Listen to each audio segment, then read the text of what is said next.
John Miller liked the quiet of the night shift at the Alaska listening station.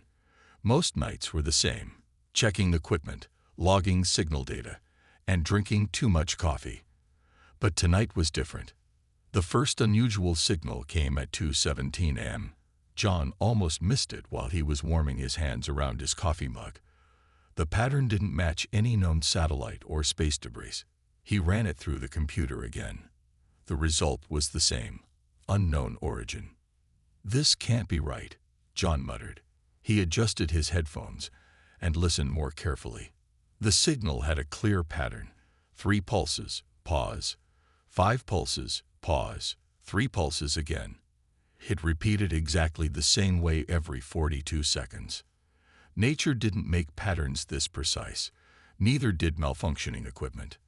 John picked up the phone and called his boss, Linda Warren. "Do you know what time it is, Miller?" Linda's voice was groggy with sleep. "I know it's late, but you need to see this," John said. "I've got a signal pattern I can't explain. It's probably satellite interference again. Log it, and I'll look at it tomorrow." "With all due respect, Ms. Warren, this isn't like the other times. This is different." The line went quiet for a moment. "Fine. Send me the data. But this better not be another false alarm." For 3 days, John tracked the signal while Linda dismissed his concerns. Then other listening stations around the world began picking up similar patterns. The government couldn't ignore it anymore. 1 week later, John found himself in a windowless room at the Pentagon. Dr. Alan Gray, the government's top linguist and mathematician, studied the signal patterns displayed on the wall screens. "These aren't random," Dr. Gray said, tracing the pattern with his finger. "This is language, complex and deliberate." General Frank Watson crossed his arms. "Are you telling me we're receiving alien communications?"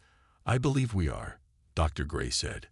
"And based on signal origin calculations, they're coming from somewhere near Jupiter. Far beyond Jupiter's orbit, aboard the massive observation vessel of the Galactic Council, 2 alien beings watched Earth on their viewing screens."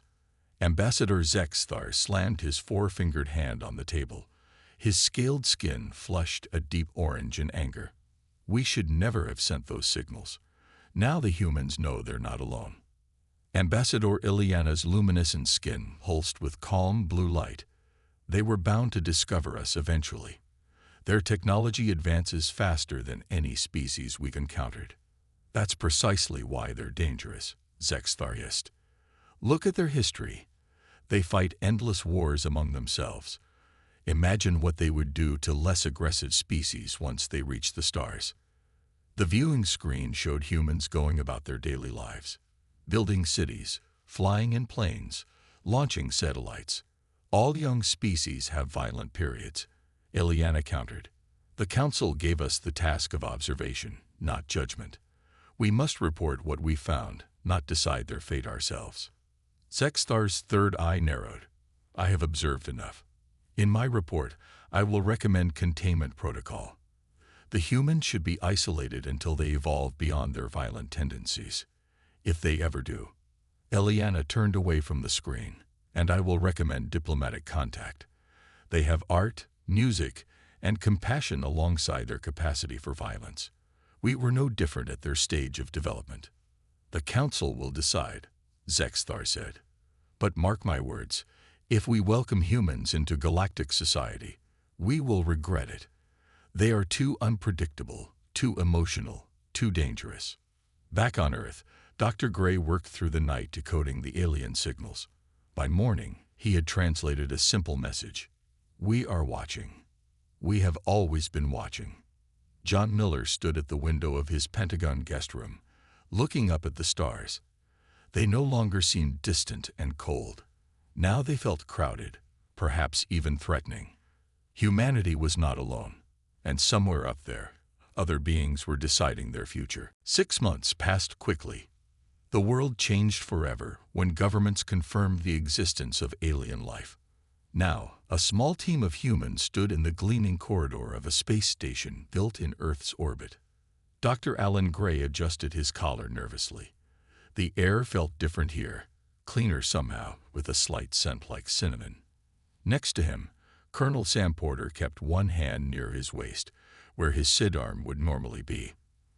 The aliens had not allowed weapons on board.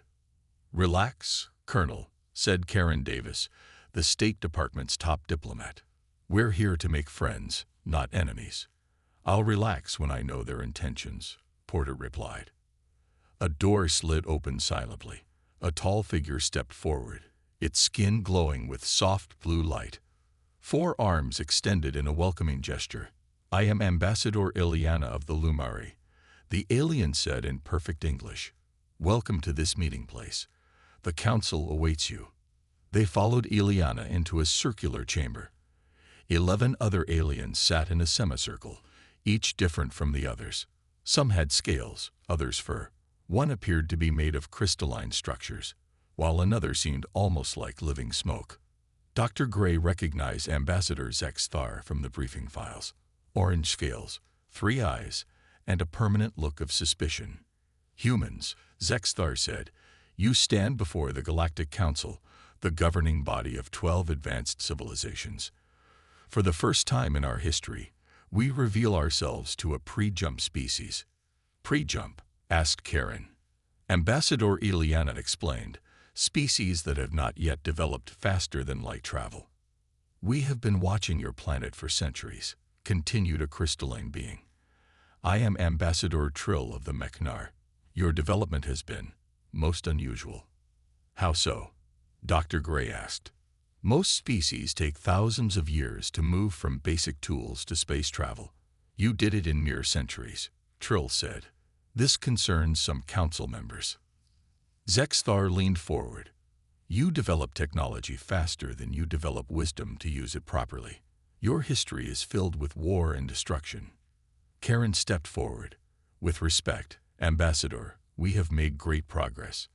Many nations that once fought each other are now peaceful allies. Yet you still maintain weapons that could destroy your entire planet," Zexthar countered. "We are not perfect," Dr. Gray admitted, "but we strive to be better." Ambassador Ileana's skin pulsed with warm light. "This is what interests many of us. Most council species evolved to become more logical and less emotional as they advanced. You have maintained strong emotional connections while developing technology." Colonel Porter spoke up. "Why have you been watching us all this time without making contact?" An ancient-looking alien with translucent skin answered, "I am Elder Vos of the Quarians. It is council protocol to observe developing worlds without interference until they discover faster-than-light travel or until special circumstances arise." "What special circumstances?" asked Karen. "Your planet faces growing challenges. Climate change, resource depletion, political division," Elder Vos said. "And you approach a technological breakthrough that would bring you to the stars within decades. The council must decide whether to welcome you or what?" Colonel Porter demanded. "Or implement containment protocols," Zexthar said bluntly. The room fell silent. Karen recovered first. "What would containment mean exactly?" "Technology that would prevent your ships from leaving your solar system," Zexthar explained. "For your protection and ours." Dr. Gray felt a chill. "You would trap us in our own solar system." "Only if necessary," Ileana quickly added. "The council has not decided. That is why we reveal ourselves now. You have 1 Earth year to demonstrate that humanity is ready to join the galactic community." "How do we prove ourselves?" Karen asked. "That is for you to determine," Elder Vos said. "But know this, we will be watching more closely than ever before." As they left the chamber, Dr. Gray whispered to Karen, 1 year to determine the future of our entire species." "No pressure," she replied with a weak smile. Colonel Porter looked back at the aliens. "They've already made up their minds. Some want us contained, others want to welcome us. This year is just their way of settling their own debate." Then, Dr. Gray said, "We need to make sure the right side wins." News of alien contact spread quickly across Earth. Some people celebrated in the streets. Others hid in bunkers. Most simply tried to continue their normal lives while adjusting to the idea that humans were not alone in the universe. Jack Nelson stood on the stage at Madison Square Garden. Thousands of people cheered as he raised his hands. "They've been watching us for centuries," he shouted into the microphone, "judging us, and now they want to decide if we deserve to be free." The crowd roared with anger. "No alien council has the right to contain humanity," Jack continued. "We must protect ourselves and our future. That's why I'm announcing the Earth First movement today." Across town, in a small university auditorium, Professor Mary Holland addressed a much smaller crowd. "This is the greatest opportunity in human history," she said calmly. "We can learn from species who solved problems we still struggle with. They could help us end disease, hunger, and climate change." Dr. Alan Gray sat in the back of the auditorium, watching Mary's presentation. Since returning from the space station, he had grown more worried each day. Earth was dividing into two camps, those who feared the aliens and those who welcomed them. After the talk, Mary spotted him. "Dr. Gray, I didn't know you would be here." "I wanted to hear what you're proposing," he said. "Your Cosmic Unity initiative is gaining attention." "Not as much as Jack Nelson's fear-mongering," Mary sighed. "He's turning people against the very idea of galactic community. His concerns aren't completely unfounded," Alan admitted. "Some council members definitely see us as a threat. All the more reason to show them we aren't," Mary insisted. Alan's phone buzzed. It was Karen Davis calling from Washington. "Turn on the news," Karen said without greeting. They found something. Alan pulled up the news on his phone. The headline read, "Alien drones discovered monitoring military bases." "This is bad," he said. The next morning, Alan met with Karen and Colonel Porter at the Pentagon. General Watson showed them images of small metallic objects recovered from near 3 different military installations. "They're definitely not human technology," the general said. "And they were recording everything: personnel movements, weapons systems, defense capabilities." "Which species sent them?" Karen asked. "Based on the technology, they appear to be Vordax design," Alan said, examining the drone fragments. "Ambassador Zexthar's people." Colonel Porter slammed his fist on the table. "This proves they're preparing for containment, or worse." "We don't know that," Karen cautioned. "This could be the work of one faction, not the entire council." "Either way," General Watson said, "the President has authorized increased military readiness, and Jack Nelson's Earth First movement is gaining political support. People are scared." Alan rubbed his temples. "This is exactly what we don't need. If Earth appears threatening or divided, the Council will never welcome us." "What do you suggest?" Karen asked. "We need to keep communicating with the Council, especially Ambassador Ileana. She's our strongest ally there." "While preparing for the worst," Colonel Porter added grimly. Later that night, Alan couldn't sleep. He stood at his apartment window, looking at the stars. Somewhere up there, 12 alien species were debating humanity's future. Half his own species wanted to build walls against the cosmos, while the other half wanted to embrace it without caution. His phone rang. It was a number he didn't recognize. "Dr. Gray," a voice said. "This is Jack Nelson. We need to talk." "About what?" "I've received information about the Council's true intentions. Meet me tomorrow, alone. I'll text you the location." The call ended. Alan stared at his phone, wondering what Jack Nelson could possibly know that he didn't, and more importantly, whether he could trust anything the man said. The fate of Earth might depend on his next decision. Light years away from Earth, the Galactic Council gathered for their quarterly session. The main topic, as it had been for months now, was Earth. Ambassador Trill's crystalline body reflected the chamber's light as he displayed holographic projections of human technological progress. "In the last 100 Earth years, they have gone from basic flight to space exploration," Trill said. "At this rate, they will develop jump technology within 50 years, possibly sooner." "And what then?" asked Zexthar. They will spread through the galaxy like a virus.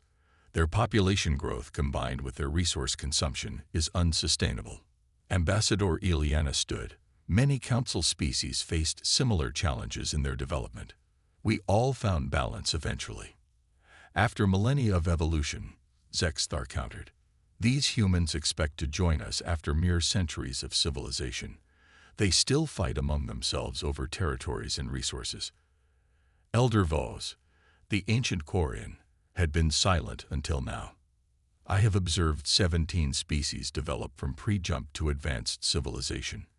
Humans are unique in their combination of technological innovation and emotional development. Their emotions make them dangerous, Zexthar insisted. They act on feelings rather than logic. Their emotions also give them great strength, Ileana said. They connect deeply with each other and their environment. I have formed a friendship with their diplomat, Karen Davis. Her perspective has shown me how differently humans think. Zexthar's third eye narrowed. You have become too close to your subject, Ileana. Your judgment is compromised. The council chamber fell silent. Such accusations were rare and serious. I maintain my objectivity, Ileana replied calmly. But I have learned that understanding humans requires more than distant observation. Ambassador Krell, a hulking figure with gray fur, spoke next. My species once feared emotional races. We believed logic alone should guide civilization. We were wrong. The humans may have much to teach us, as well as learn from us. Zexthar looked around the chamber, sensing the council's shifting mood. Later, alone in his private chambers, he contacted his ship captain. The council wavers, Zexthar said. Some are becoming sympathetic to the humans. We cannot allow this. What are your orders, Ambassador? The captain asked. Deploy the disruption team to Earth immediately. Target their technology centers. Make it appear as system failures, nothing that would point to outside interference. This violates council protocol, the captain warned. The council moves too slowly while the humans advance too quickly, Zexthar hissed. Sometimes action must precede debate. Begin immediately. Back on Earth, Dr. Alan Gray met Jack Nelson at an empty warehouse outside Washington, D.C. Thank you for coming, Jack said, looking nervously over his shoulder. I don't trust government channels. They might be monitored. What's this important information you have? Alan asked. Jack handed him a small device. This contains sensor readings from private satellites owned by my company. They detected energy signatures around Earth last week. Alan studied the data. These look like jump drive signatures. But that's impossible. The Council uses controlled jumps nowhere near Earth. Exactly, Jack said. Someone is making unauthorized jumps near Earth, and the energy pattern matches Vordak's technology. Alan looked up sharply. Ambassador Zexthar's people, how did you get this information? How do you even know what Vordak's technology looks like? I have sources, Jack said vaguely. The point is, while the Council debates, the Vordaks are already moving against us. If this is true, I need to alert Karen Davis and Colonel Porter. And then what? Jack asked. The government wants to play nice with the aliens. My Earth First movement is the only group taking real steps to protect humanity. What kind of steps? Alan asked suspiciously. Defensive steps only, Jack assured him. But we need your expertise, Dr. Gray. You've met these beings. You understand their technology better than anyone on Earth. Alan pocketed the device. I'll verify this data first. If it's genuine, we'll talk again. As he left the warehouse, Alan wondered if Jack Nelson was telling the truth or manipulating him for the Earth First agenda. Either way, if Vordak's ships were secretly operating near Earth, time might be running out faster than anyone realized. 3 months later, the world faced a crisis. Major cities across the globe experienced mysterious technology failures. Power grids shut down in New York. Traffic systems collapsed in Tokyo. Hospital equipment malfunctioned in London. Lisa Chen worked through her third night without sleep. Her small apartment was filled with computer screens showing code that scrolled too fast for most people to read. "Found another one," she muttered, taking a sip of cold coffee. Her phone rang. It was her colleague Paul Winters. "Please tell me you have good news," Paul said, his voice tired. "I found a pattern in the failures," Lisa replied. "They're not random. There's a code hidden in the system crashes. Alien code." "Are you sure?" "Positive. The pattern uses mathematical principles that don't exist in any human programming language." Paul was silent for a moment. "We need to tell someone." "Who?" Lisa asked. "The government. They'd just classify everything and shut us out. We need to solve this ourselves first." After hanging up, Lisa continued working. By morning, she had created a program that could detect the alien code. By evening, she had figured out how to block it. But as she prepared to deploy her solution, she heard a noise at her door. Two men in dark clothing broke into her apartment. They weren't human. Their movements were too fluid, their eyes reflecting light like a cat's. Lisa grabbed her laptop and ran for the fire escape. The aliens followed, moving with impossible speed. As she reached the street, a car screeched to a halt beside her. The passenger door opened. "Get in if you want to live," a woman shouted. Lisa jumped in. As the car sped away, she looked at her rescuer, a woman with pale blue skin that seemed to glow faintly. "I'm Nera," the woman said. "Ambassador Ileana sent me to find you." "How did you know about me?" "We've been monitoring the Vordax agents. They've been causing the technology failures, and they identified you as a threat when you started countering their code." Across town, Dr. Alan Gray met with Colonel Porter and Karen Davis in a secure room. "The evidence is clear," Alan said. "The technology failures are sabotage. Vordax sabotage. Ambassador Zexstar is trying to make us look unstable," Karen said. "If Earth appears chaotic, the Council might vote for containment." Colonel Porter pounded his fist on the table. "This is an act of war. We should respond with force." "Against an advanced alien species?" Karen asked. "That's exactly what Zexstar wants, to provoke us into confirming his claims that humans are violent and dangerous." Alan's phone buzzed with a message from an unknown number. "Dr. Gray, I have something you need to see. Bring only people you trust completely." "Lisa Chen." "Who's Lisa Chen?" Karen asked, reading over his shoulder. "I don't know," Alan replied. "But we're about to find out." They met Lisa at an abandoned subway station. She was accompanied by the blue-skinned alien named Nera. "You brought a Lumari?" Alan asked in surprise. "She saved my life," Lisa explained. "Vordax agents tried to kidnap me after I discovered this." She showed them her laptop screen filled with complex code. "The Vordax embedded this virus in Earth's networks," Lisa explained. "It targets critical infrastructure, power, transportation, communications, hospitals." "Can you stop it?" Colonel Porter asked. "I already have, temporarily. But they keep adapting." Nera stepped forward. "Ambassador Ileana has called for an emergency council session. Ambassador Zexstar's actions violate our most sacred laws, non-interference with developing worlds." "We need proof," Karen said. "I can provide it," Lisa replied. "I reverse-engineered their code and found a signature linking it directly to Vordax systems. The Council needs to see this," Alan said. "And so does the world," Colonel Porter added. "People deserve to know what's happening." As they made plans, Lisa's laptop beeped with an alert. "Another attack is starting," she warned. "Bigger than before. They're targeting nuclear power plants now." "Can you stop it?" Alan asked. Lisa's fingers flew across the keyboard. "I'll try.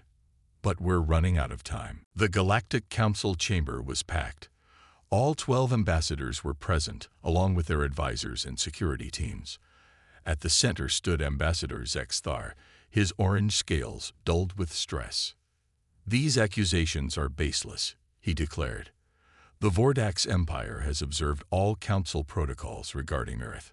Ambassador Ileana stepped forward. We have evidence proving otherwise. She nodded to the chamber doors. Dr. Alan Gray entered with Karen Davis, Colonel Porter, and Lisa Chen. Nora, the Lumeri agent, escorted them. Humans have no place in Council proceedings. Zexthar protested. Elder Vos raised a hand for silence. These humans bring evidence of Council law violations. We will hear them. Lisa connected her laptop to the Council's holographic system. Complex code patterns appeared in the air above them. This is the virus embedded in Earth's networks, Lisa explained. It was designed to target our critical infrastructure and make our civilization appear unstable and chaotic. Ambassador Trill studied the code. This contains Vordax encryption patterns, quite sophisticated. Many species use similar coding methods, Zexthar argued. Lisa typed a command. New code appeared. This is the signature I extracted from the virus. It contains identification markers unique to the Vordax military cyber division. The Council chamber erupted in murmurs. And here, Lisa continued, is the proof that the attacks were timed to coincide with key Council voting deadlines regarding Earth's status. Karen stepped forward. Ambassador Zexthar wanted Earth to appear dangerous and unstable just as the Council was evaluating us. He attempted to provoke us into violent response. Is this true? Elder Vos asked Zexthar. I acted to protect the galaxy, Zexthar replied, his voice defiant. Humans are advancing too quickly. Their emotions make them unpredictable. They fight endless wars among themselves. If allowed into galactic society, they will bring chaos. My methods may have violated protocol, but my concern is valid. Colonel Porter stepped toward Zexthar. You speak of our wars. Yes, we've fought each other, but when faced with your sabotage, what could have been seen as an act of war? What did we do? We sought evidence. We came here for justice, not revenge. The Colonel is right, Dr. Gray added. We could have responded with military action. Instead, we're here seeking peaceful resolution. Ambassador Ileana addressed the Council. The humans have shown restraint and wisdom despite severe provocation. They value truth and justice over vengeance. Are these not the qualities we look for in Council members? Elder Vos stood slowly. This is unprecedented. Never has a developing world been considered for Council membership. Yet never has a Council member so blatantly violated our laws of non-interference. Ambassador Zexthar's third eye darted nervously. The Council has grown complacent. For millennia, we have been unchallenged in the galaxy. Humans will change everything. They multiply rapidly, consume resources voraciously, and solve problems in ways we cannot predict. Perhaps that is precisely what the Council needs, said Ambassador Krell. New perspectives, new approaches. The Council will deliberate, Elder Vos announced. Ambassador Zexthar will be confined pending our decision on his actions. As for Earth, all eyes turn to the humans. Your species has demonstrated remarkable abilities, Elder Vos continued, not only in technology, but in ethics and restraint. However, questions remain about humanity's readiness for galactic citizenship. Karen Davis stepped forward. We ask only for fair judgment. Humanity has much to learn, but also much to offer the galactic community. The final decision, Elder Vos said, will rest with the arbiters. A murmur ran through the chamber. Even Zexthar looked shocked. The arbiters have not involved themselves in Council matters for over 1,000 years. Ambassador Ileana whispered to Dr. Gray. Who are the arbiters? He asked. The oldest and wisest species in the galaxy. The founders of the Council itself. They observe but rarely intervene, if they are taking interest in humanity. What does that mean? Karen asked. It means, Ileana said, that whatever happens next will change the galaxy forever. Dr. Alan Gray blinked and found himself standing in a vast white space. There was no horizon, no walls, just endless white in all directions. He was not alone. Beside him stood Colonel Porter, Jack Nelson, and Professor Mary Holland. "What happened? Where are we?" Mary asked, her voice echoing strangely. "The last thing I remember, we were in the council chamber," Alan said. Then there was a flash of light. "Welcome, humans," said a voice that seemed to come from everywhere and nowhere. 3 glowing figures appeared before them. They looked like humans made of light, their forms shifting and changing constantly. "We are the Arbiters," the central figure said. "We have watched your species with great interest." Jack Nelson stepped forward boldly. "Did you bring us here? Return us to Earth immediately." Colonel Porter put a restraining hand on Jack's shoulder. "Show respect. These beings could destroy our planet with a thought." "We mean no harm," the Arbiter said. "We wish to understand you better before making our decision about humanity's future." "Understand us how?" Mary asked. "Through a series of tests," the Arbiter replied. "We will place you in simulated scenarios to observe your responses." The white space suddenly transformed into a burning building. Screams came from inside.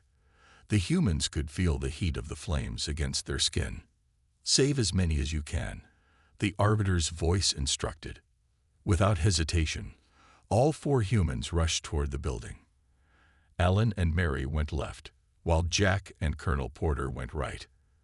They found people trapped, some human, some clearly alien species. "This way," Alan called, helping a frightened alien child whose skin was covered in blue scales. Jack Nelson hesitated when he found an injured Vordax. Its orange scales were painful to look at, the same species as Ambassador Zexthar, who had tried to sabotage Earth. "I can't lift you alone," Jack told the alien. "Colonel, I need help."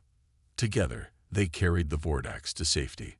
Once everyone was rescued, the scene changed. Now they stood on a barren planet with 2 suns. Before them lay a crashed spaceship. "Resources are limited," the Arbiter's voice explained. "You can save either your team or the alien crew, but not both." The humans looked at each other. "We could try to save both," Mary suggested. "The instructions said we can't," Colonel Porter argued. "Then we find a way to share the resources," Alan decided. "Enough for everyone to survive until help arrives." "That wasn't one of the options," Jack protested. "We're making it an option," Alan replied firmly. The scene changed again and again. Each time, the humans faced increasingly difficult choices. Sometimes they disagreed, even argued, but they always found a solution that minimized harm to all involved. In the final test, they faced their greatest fear. A Vordax fleet appeared ready to attack Earth. They had one chance to strike first, potentially preventing the attack, but killing millions of innocent Vordax civilians. "This is just like Zexthar's sabotage," Jack realized. "They're testing if we'll respond with violence when threatened." "No first strike," Colonel Porter said, surprising everyone. "We attempt communication first." "But what if they attack anyway?" Mary asked. "Then we defend ourselves," Porter replied. "But we don't start a war if there's any chance for peace." Jack Nelson, who had built his Earth-first movement on fear of aliens, found himself agreeing. "The Colonel is right. We need to be better than our fears." The simulations faded, and they were back in the white space with the Arbiters. "You disagreed with each other," the central Arbiter observed. "You debated, argued, even grew angry. Yet you found compromise. You valued life. All life, not just human." "We're not perfect," Alan admitted. "Humans make mistakes. We act on emotion sometimes instead of logic, but we learn and grow." "That," said the Arbiter, "is precisely what interests us most." A flash of light surrounded them, and Dr. Gray found himself back in the council chamber, as if no time had passed at all. 1 year after first contact, the Galactic Council chamber was filled to capacity.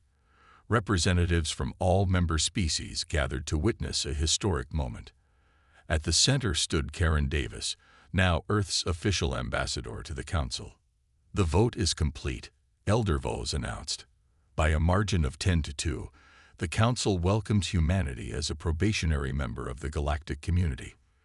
Applause echoed through the chamber. Karen bowed her head in respect and relief. There will be conditions, Elder Vos continued. Earth must establish a single unified authority for galactic relations. Certain technologies will remain restricted until humans demonstrate greater planetary unity, and Earth will host Council observers for a period of 50 years. We accept these terms, Karen replied, and we thank the Council for this opportunity. As the formal ceremony ended, Ambassador Ileana approached Karen with a smile. You have accomplished something remarkable. No species has ever joined the Council at your stage of development. We had help, Karen said. Without you and the Arbiters, Earth might be under containment now. The Arbiters rarely intervene, Ileana explained.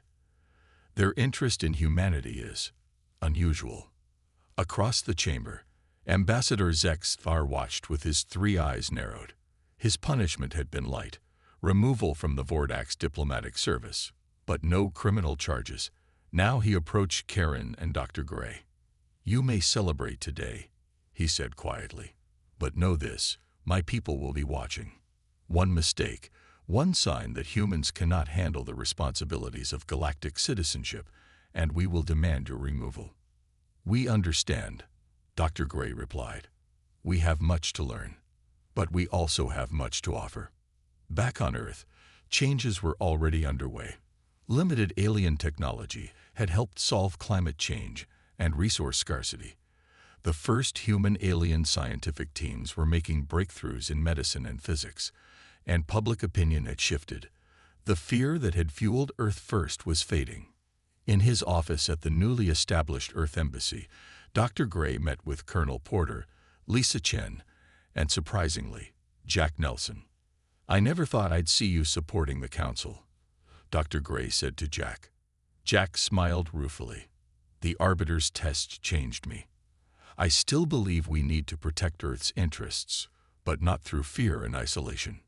That's why the President appointed you as security liaison, Colonel Porter said. You'll question everything, keep us from being too trusting. Lisa Chen spread holographic displays showing the technology exchange program she now headed. We're already adapting Lumeri clean energy systems for Earth use, and several Council species are interested in our art and music. It won't be easy, Dr. Gray cautioned. Some humans still fear change, and some Council species still distrust us. Nothing worthwhile is ever easy, Jack replied. Later that evening, Karen Davis stood on the observation deck of the Earth Embassy, watching the sunset over a changed world. Soon, the first human students would leave for universities on other worlds.